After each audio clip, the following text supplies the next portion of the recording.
Hey everyone, and welcome. Today, we're going to tackle one of the most common and maybe one of the scariest questions in English. But don't you worry, because by the end of this, you'll have a super simple toolkit to answer it with total confidence. And there it is. Tell me about yourself. Just 4 little words, right? But oh boy, can they feel intimidating, especially when you're learning a new language. You're going to hear this everywhere. A new class, a new job, or just meeting someone for the first time. And look, it's totally normal to just freeze. Your mind goes blank. What do they really want to know?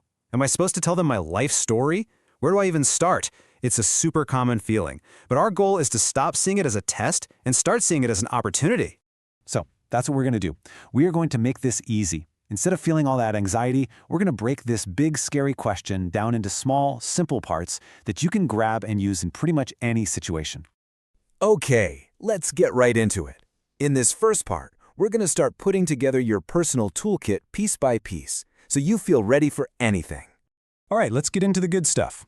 Every great introduction starts with the basics, right? Think of these as your core building blocks. To make it super clear, we'll follow 2 examples, Paul and Emily. So let's start with the absolute fundamentals. Check this out. It's so simple. Paul says, I am a teacher. Emily says, I am a student. They both say where they're from and where they live. See the pattern? I am from, and I live in. This is the perfect foundation to build on. And from there, you can easily start adding little layers of detail. For example, you can share your age, but hey, that's totally optional, only if you feel comfortable. And instead of just saying a town, you can be more specific. Paul lives in a small house with a garden, while Emily's in a small apartment. These little details really start to paint a clearer picture, don't they?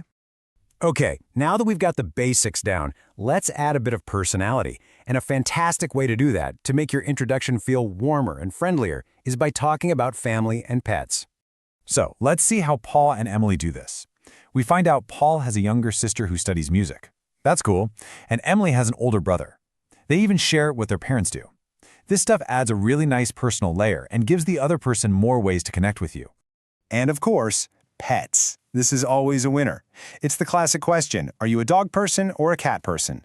Paul's a dog person. He's got Max, who's friendly and funny. And Emily, she's a cat person with her quiet, sleepy cat, Luna. Sharing this isn't just about the animal. It's a really fun and easy way to show a bit of your personality. Next up, this is where you really get to show who you are. Sharing your likes and dislikes is probably the fastest way to give someone a genuine sense of your personality. Okay, this is where it gets really fun. You can talk about your favorite food or color, simple stuff. But hobbies? Hobbies are the real gold here. Paul is into rock music and soccer.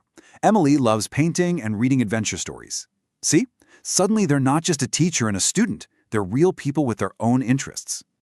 You know, it's funny, but talking about what you don't like can be just as relatable. It makes you seem more human. Like Paul doesn't like olives, and Emily isn't a fan of super spicy food. Or check this out.